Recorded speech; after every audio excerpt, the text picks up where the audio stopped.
मौलानाओं ने माहौल बिगाड़ा सोशल मीडिया पर, जिससे पुलिस को मुझे रोकना पड़ा कि जब हम इस्लाम पर बात करना चाहते हैं तो मौलाना डर क्यों जाते हैं, घबरा क्यों जाते हैं। गजवाए हिंद का मतलब ये है हिंदुस्तान को काफिरों से, मुशरिकों से विहीन करना, सारे मठ मंदिरों को तोड़ देना, ये है गजवाए हिंद। उनकी धन संपत्ति को लूट लेते हैं, उनकी औरतों को, उनके बच्चों को अपना गुलाम बना लेते हैं। अब ये कह रहे हैं कि ना गजवाए हिंद हिंदुस्तान में मुकम्मल करना है। हम कोई दंगा करने नहीं जा रहे थे, हम केवल पूछने जा रहे थे कि भाई गजवाए हिंद का मतलब क्या है, क्योंकि मुसलमान बहुत बड़ी ताकत में है और उन्होंने माहौल खराब करना शुरू कर दिया था सोशल मीडिया पर। गजवाए हिंद पर जो देवबंद का भी फतवा आया है, दारुल उलूम देवबंद का जो फतवा आया है, उस फतवे के बारे में हम दारुल उलूम के मौलानाओं से बात करने के लिए हम जो है देवबंद जा रहे थे, लेकिन उन कट्टरपंथी मौलानाओं के जो शिष्य हैं उन्होंने सोशल मीडिया पर माहौल खराब करना शुरू कर दिया, जिससे पुलिस प्रशासन को ये लगा कि हमारे वहां से जाने से माहौल बिगड़ेगा।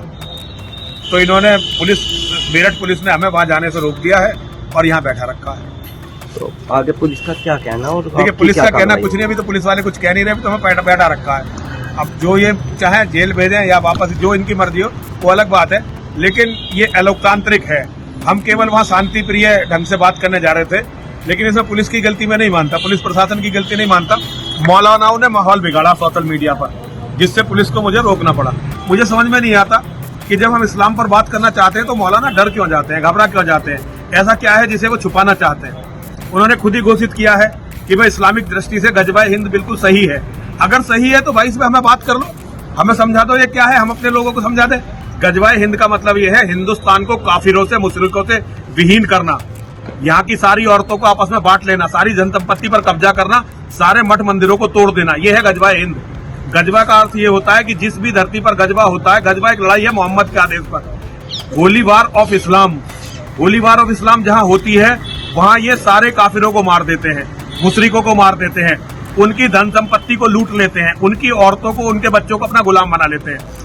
आज तक दुनिया में गजवा का एक भी अपवाद नहीं है, जहां भी गजवा हुआ है उन्होंने यही किया है।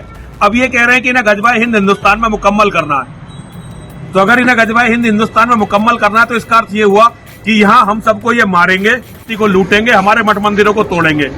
अगर ये बात नहीं है, इसका कुछ और अर्थ है तो हमें समझाओ। मैं सिर्फ ये पूछने लोकतांत्रिक तरीके से जा रहा था। अब ये तो आपको साफ बताएंगे, मैं क्या बता सकता हूँ, ये तो आप साफ से पूछो इनके लिए क्या आदेश है। ऊपर से जो आदेश इन्हें आए होंगे ये पूरा करेंगे, इसमें हम क्या कर सकते हैं, हम तो कैदी होकर बैठे हुए हैं। वैसे ये अलोकतांत्रिक है, हम कोई दंगा करने नहीं जा रहे थे, हम केवल पूछने जा रहे थे कि भाई गजवाए हिंद का मतलब क्या है, हमें इसे समझा दो। हमने जो गजवा के बारे में पढ़ा वो उन्हें बताने जा रहे थे कि अभी तक 25 गजबे हुए हैं, केवल ये गजवाए हिंद अभी मुकम्मल नहीं हुआ है। तो गजवाए हिंद जब मुकम्मल होगा तो इसमें क्या होगा, सिर्फ ये पूछने जा रहा था। क्योंकि आज तक गजवा का इतिहास है, दुनिया में जहां भी गजवा हुआ वहां इन्होंने एक भी काफिर को जिंदा नहीं छोड़ा, एक भी मुशरिक को जिंदा नहीं छोड़ा। काफिर मुशरिक कौन, हम और आप। हमारे मठ मंदिर नहीं छोड़े, एक भी हमारी औरत नहीं छोड़ी, एक भी बच्चा नहीं छोड़ा। ये इतिहास है, इसका एक भी अपवाद नहीं है। जो इन्होंने सारी दुनिया में करा, हमारे साथ क्यों नहीं करेंगे? इनकी इतनी हिम्मत कैसे हो गई गजवाए हिंद का ऐलान करने की? मैं सिर्फ ये पूछने जा रहा था शांतिपूर्वक तरीके से।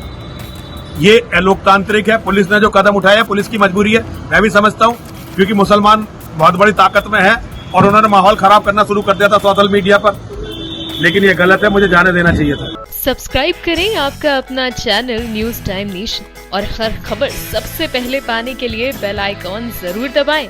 और हाँ, खबरें पसंद आ जाएं तो लाइक और शेयर करना ना भूलें।